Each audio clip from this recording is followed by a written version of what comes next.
Magandang araw at magandang buhay, lalong-lalo na sa ating mga minamahal na mga senior citizens na pensyonado at miyembro sa SSS.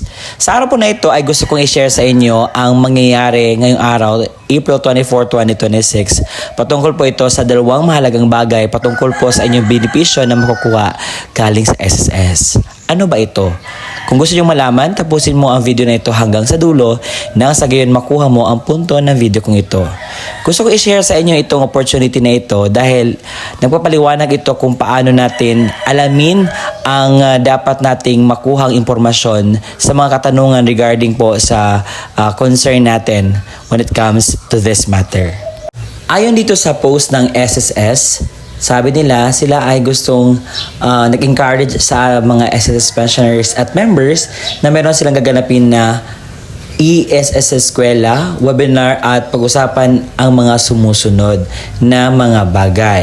Ito ay ang Retirement Benefit at Annual Confirmation Program of Pensioners. Ito po yung dapat ipapakinggan at malaman nang sa gayon po ay mas klaro po sa inyo kung ano ba ang ibig sabihin nito. Dahil ang SSS Retirement Benefit provide either a lifetime monthly pension for almost 120 plus contribution or a lump sum less than 120 contribution to members at least 60 years or 65 years old technical.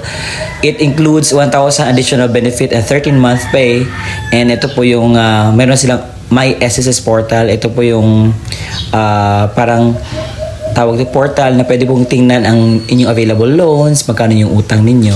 So, partial pa lang ito ng mga information. But if you are going to register sa tawag dito, kanilang webinar, mas maklaro po sa inyo kung ano pa ang mga dapat ninyong malaman when it comes to any matters.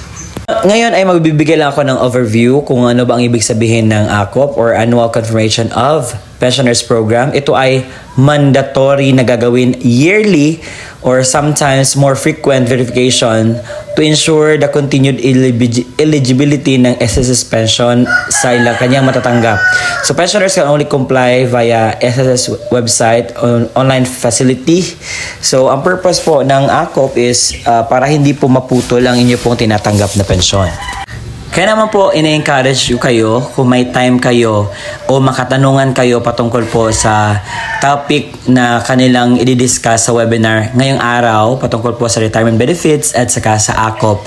Then you can raise that and you can join at nang sa gayon po ay mas klaro po ang mga impormasyon na maihatid po sa inyo at hindi po yung palagi lang tayo nagrereklamo pero wala po tayong ginagawang pamaraan upang makalearn tayo or may opportunity pero sinayang natin na sana ay makakuha tayo ng information pero para na waste ng ating time on murmuring or pag sabi natin ng ano.